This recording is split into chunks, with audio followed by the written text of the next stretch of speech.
Would you please sit?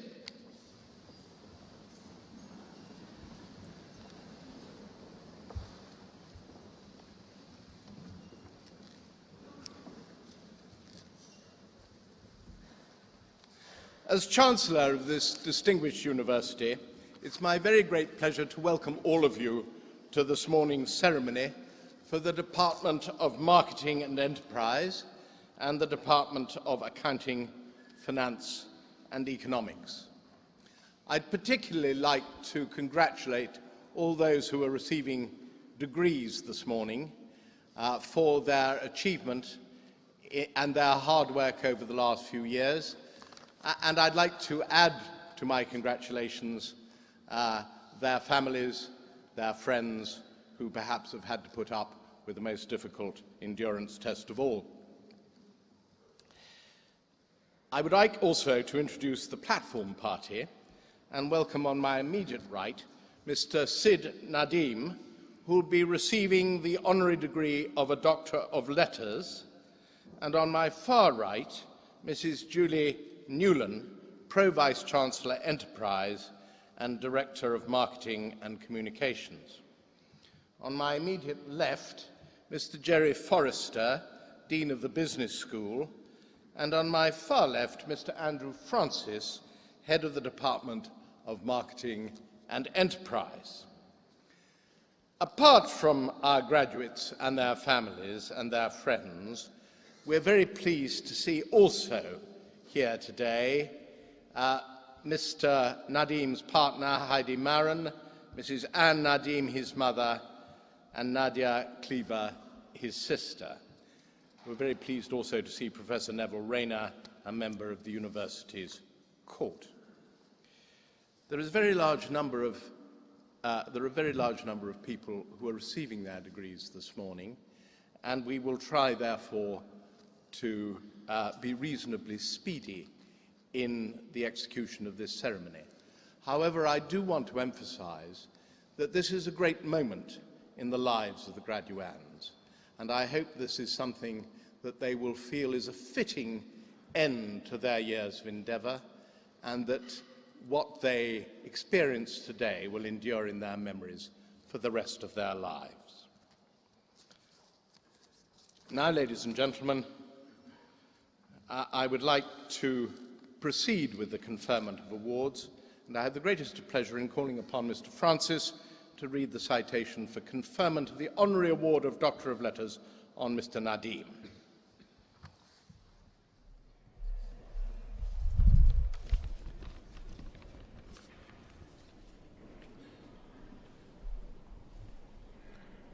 Chancellor, it's my pleasure to present for the award of Honorary Doctor of Letters, Mr. Sid Nadeem. In starting up and building what is now one of the country's top 100 digital marketing agencies, local entrepreneur Sid Nadeem has overcome many different hurdles. Although Sid's tremendous success is largely down to his engaging personality and years of working 7 days a week, he attributes his success to the brilliant people he has around him. In addition to developing his growing business interests, Sid is helping young entrepreneurs to get their ideas off the ground. He is also giving back to the community in which he lives and works, lending his support to organisations like the Prince's Trust and the Peace Hospice in Watford, as well as this university.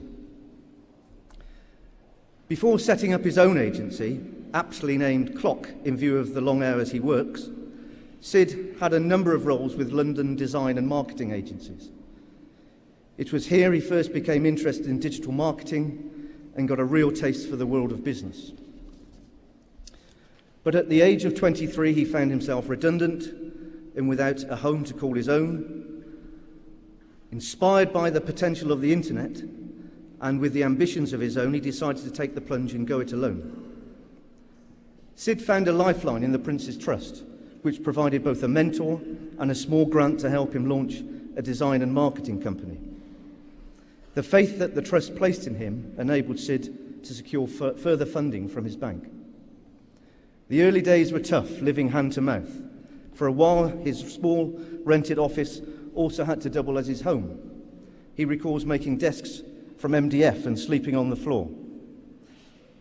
16 years later, however, life and work are very different.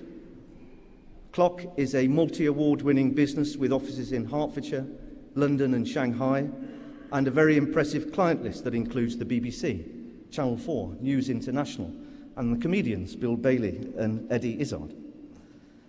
Sid is often asked to share his inspiring story and appears regularly as a motivational speaker in schools and universities and at industry events. In 2007, he was one of the big shots in the BBC's popular children's TV programme called Beat the Boss, where he was beaten soundly.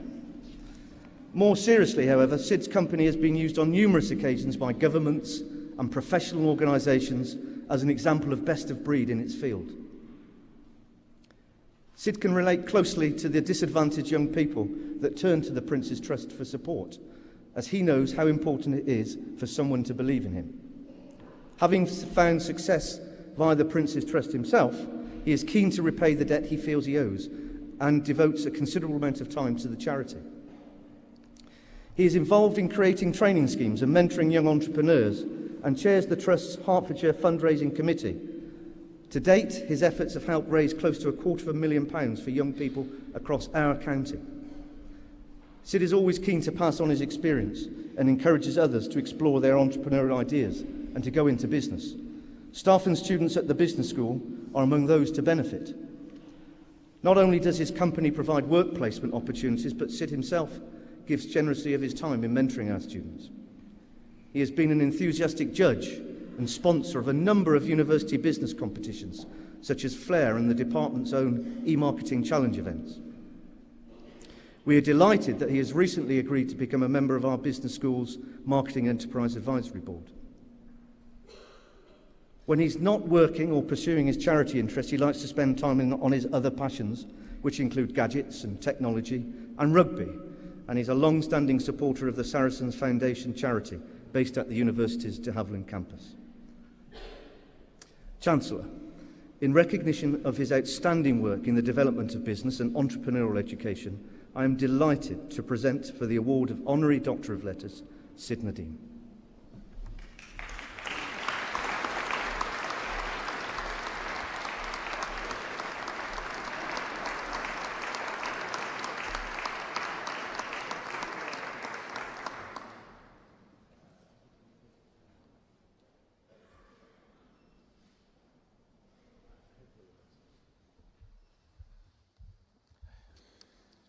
Ladies and gentlemen, I now call on Mr. Nadeem to address us.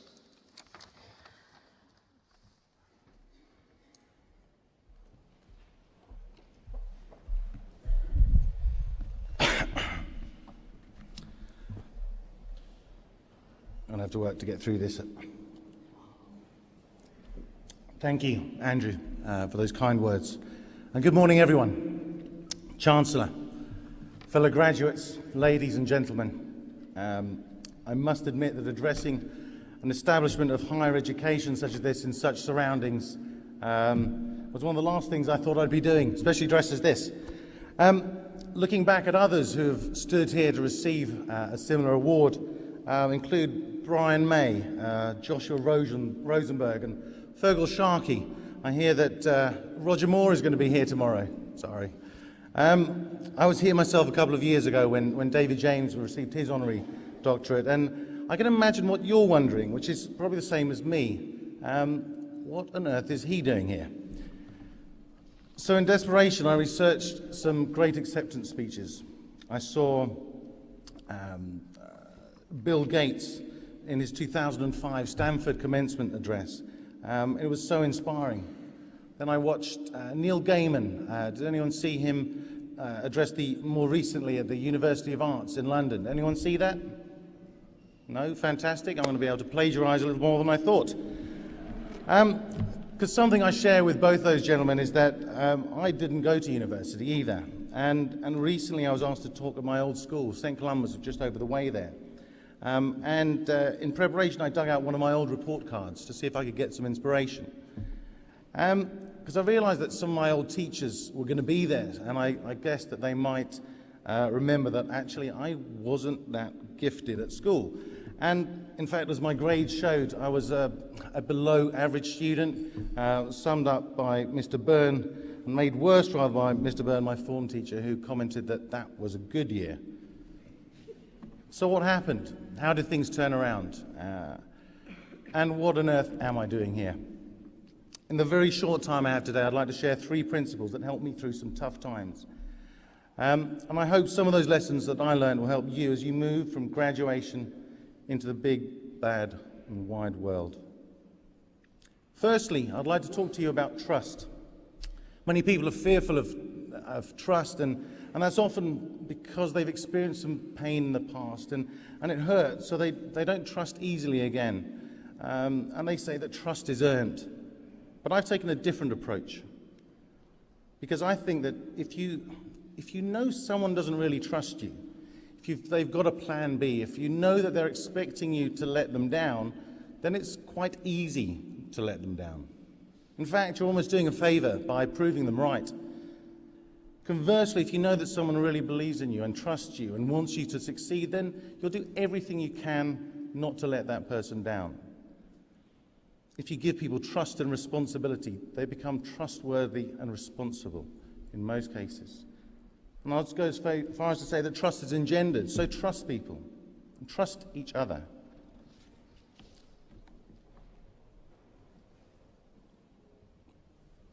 The second principle I'd like to share with you is something I learned from our brilliant CTO, Paul Serby. He taught me that whatever you're doing right now, there's probably a better way of doing it. So change is no longer a scary thing. In fact, it actually becomes the norm. So embrace change, seize hold of it. Constantly challenge yourself and those around you to be the best that you can be. Pursuit of excellence never ends. And if you embrace it, you'll always have a lust for life and a lot less fear. Finally, it's good to have a plan. It's not always easy to decide and know what you want to do for the rest of your life. So to help, I created my deathbed plan. And you can too. Just imagine what it would feel like to be on your deathbed and look back on the things that you're proud of. I'd imagine today is one of those days, and it should be as a fantastic achievement. But think about what other obstacles you've overcome. Who's around you? Who's inspired you? Who have you inspired? If you can, really immerse yourself and build a clear vision. Get that picture in your mind. Make it fun, engaging. It's your dream after all. And once you've got that dream, you've got that vision, you can draw a path back to today, and you've got a plan. And every decision you make takes you closer to or further away from that dream. And you know, when you're on your imaginary deathbed, you get a feeling for what really bothered you in life and what's really important. It puts everything in perspective. So have a plan. Now for some all-important messages of thanks. I would like to sincerely thank the panel that conferred this award to the university and especially the business school for turning out such a cracking bunch of graduates again this year. To my loving mum Anne, it's going to get tough, for teaching me the value of a strong work ethic. To my sister Nadia and best friend John, who bailed me out when I desperately needed it. To my wonderful assistant Claire, who helps organise my professional life, and to the love of my life Heidi, for looking after me in every other aspect. If you have friends and family like these, as I think some of you do, then consider yourselves truly lucky. And now, I want you to look around you. Acknowledge each other. Look to the left, look to the right, look forwards, because we are the graduating class of 2012. We have a connection, a unifying bond that will stay with us for the rest of our lives. I'm on LinkedIn. Find me. Find each other. Find the faculty. And connect. That's how it works, and it's okay. Let's look after this network. Let's look after each other. Trust each other. Be kind. Be smart. Work hard. And finally, do something you love. Because if you find something you love doing, then you never have to get a job for the rest of your lives. I wish you all the very best and look forward to celebrating with you later.